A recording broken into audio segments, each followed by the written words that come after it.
Hello Legacy Sabers, Marsh here. So today we're going to talk about how to solve quadratics using a square root. You're going to want your notes, a foldable, and then possibly a calculator just to do very simple calculations today. Your learning goal for today is I can solve a quadratic equation by using a square root when appropriate. So basically, when is this a good task and how do I actually accomplish this particular method?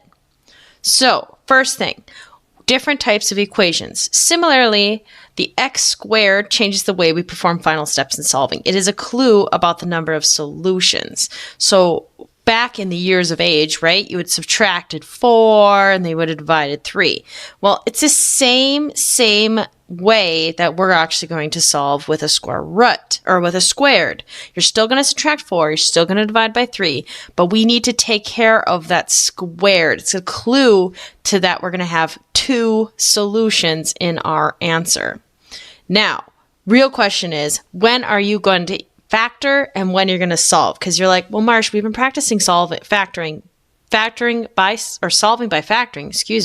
several times. Why can't I just factor everything? Well, you can't. Some things are unfactorable. So like this problem right here, definitely factorable, right? But notice, this problem we have to solve with a square root. There is no b term. So no guy with just an x. So this dude right here. So if you don't have a b term in your problem, you can't solve it by factoring. We have to use the solve by square root method if there is no b term. Now, we do need to remember these perfect squares because ultimately we are square rooting them. So I would say get up to the 12 memorized in your mind. That way it'll be the best for you guys to be able to recognize them, especially when we have to break down those radicals again. So let's try our first example.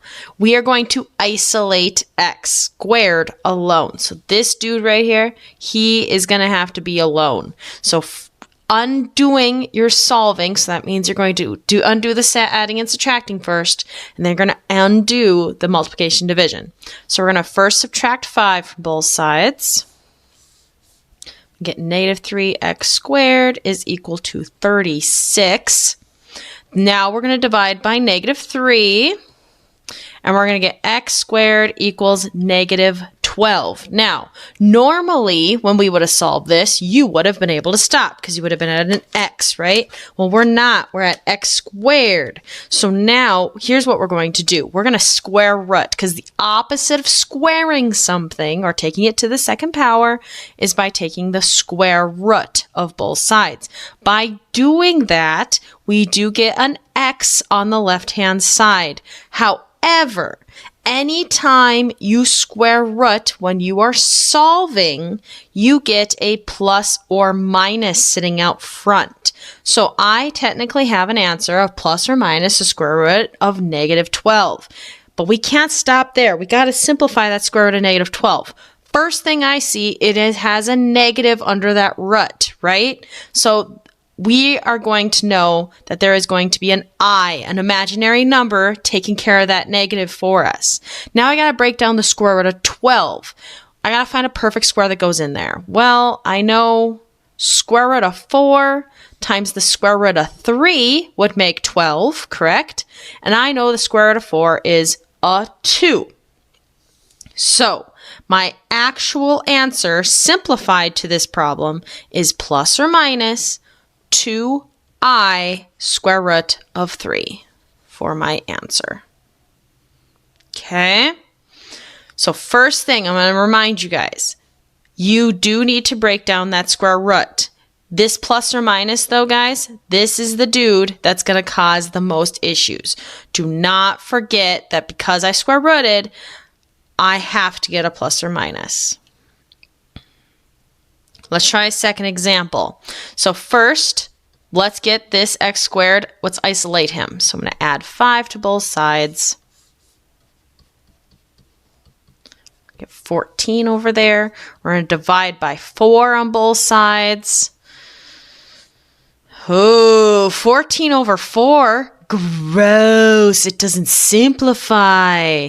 Well, or it doesn't like simplify nice. Well, it's 7/2, right?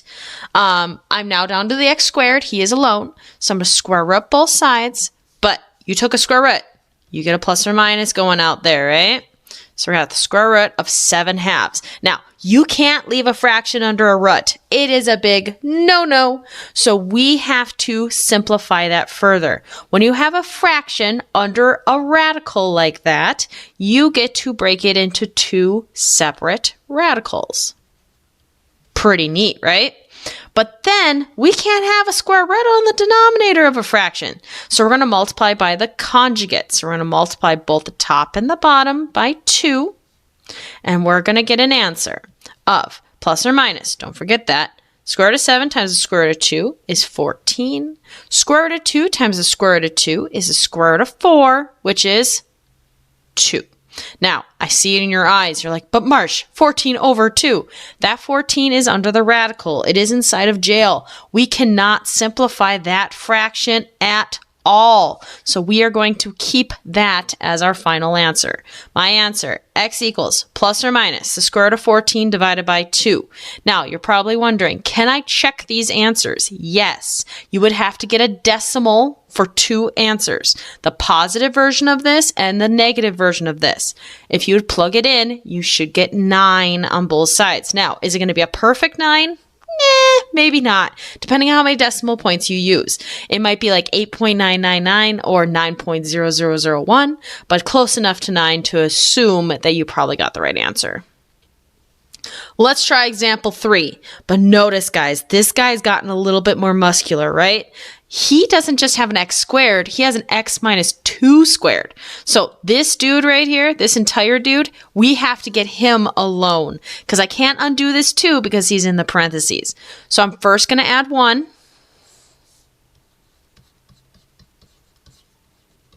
We're going to get 40. Divide by 3. 40 divided by 3, that doesn't simplify. Gross. So I'm going to get x minus 2 squared equals 40 over 3. Now I can take care of that square root. So I'm going to square root both sides. So I'm going to get x minus 2 equals the plus or minus. Oof, almost forgot it. 40 over 3. Okay, let's take care of that fraction business over there. So now I'm going to do that math over here. So square root of 40 divided by the square root of 3, right? Because we can break it into 2 separate radicals. I'm going to multiply the top and the bottom by the square root of 3. So we're going to get square root of 120 over 3. I bet 120 simplifies. Is there a perfect square in 120? It's gotta be, right? 120, well, I know there's a 4 in there.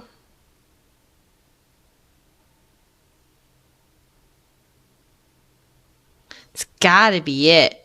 It would have to just be square root of 4 and square root of 30. 30 doesn't have a perfect square, does it? 6, 5, 2, 15, 1. No, it doesn't seem like it. That just seems like it wouldn't be small enough. I got 2 there. So it's going to be 2 square roots of 30 all over 3. That is this fraction simplified. So I'm going to go back over here where my little mouse was here. So plus or minus 2 square roots of 30 all over 3. Now, notice, x is not simplified for. Sad day. So I need to add this 2 over. Now, you're probably thinking, Marsh, where does that 2 go? Does it go join this 2 and make a 4? What happens? It's going to sit right in front of that plus or minus. So it's literally going to be 2 plus or minus 2 square roots of 30 divided by 3. Here's how you would actually get this answer. Decimals. You get 2 plus 2 square roots of 30 divided by 3. And you go 2 minus 2 square roots of 30 divided by 3 for an answer. You could also check these in the math, in the world, in here. Would it be gross? Yes. Could you do it? Yes.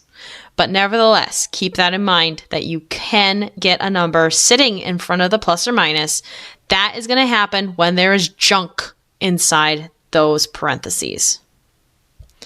Last example, when an object is dropped, its height in feet can be modeled as h of t equals negative 16t squared plus h sub 0, where h sub 0 is the initial height and t is time in seconds. If you drop a baseball off the roof of a 200-foot building, about how many seconds does it take to hit the ground? Well, first I got to plug in my initial height, right, which is the 200 feet, so I'm going to put 200 feet here. Negative 16t squared plus 200. And they want me to solve for t, but hit the ground, right? Hit the ground. What would that mean for my h sub t, which is height at time? I would want to know when this equation is 0. I want to know at what time did I hit 0 for height in feet. Let's start solving. Now, forget that the story problem's here. Whew, it's gone. We have an equation to solve. So I'm going to subtract 200. Okay. Let's divide by negative 16, because remember, we got to get that variable squared all alone. Ooh, I bet 200 over 16 simplifies. 25 halves, 25 over 2 is what that simplifies down to. Now I can square root both sides. Oh, gross. I got another fraction out of the radical again. Gross. Okay, I'm going to go over here. I'm going to do my little sidebar mark here. Square root of 25 over the square root of 2. Multiply the top and the bottom by the square root of 2. You could simplify first if you truly wanted. You're going to get the same answer as I'm going to at the end here. Square root of 50 over 2. 50 breaks into square root of 25 and square root of 2. 25 is 5. So I will get 5 square roots of 2 divided by 2. Oop, I almost forgot that plus or minus. That would have been a mistake. That would have been good. 5 square root of 2 all over 2. And we got to make sure we label. So seconds, right? Now, here's the thing. Let's think here. Can I be a negative value of seconds? Nah, right? We're talking real life context. So technically, my only answer that is technically correct is the positive version. And since this is a math problem that's like actually words, real life context, I actually want to know what the answer of that problem is. So I'm going to go 5 times the square root of 2 on my calculator. And I'm going to divide that by 2. And I get an answer of 3.536 seconds. So these two answers right here are equivalent. I just got a decimal form since it came from a story problem. But remember that negative technically still is an answer. We just can't consider it an answer due to the fact that we're in a real life story. And that is the end of this video. We will work some more on these in class. But until then, I will see you later, Sabers.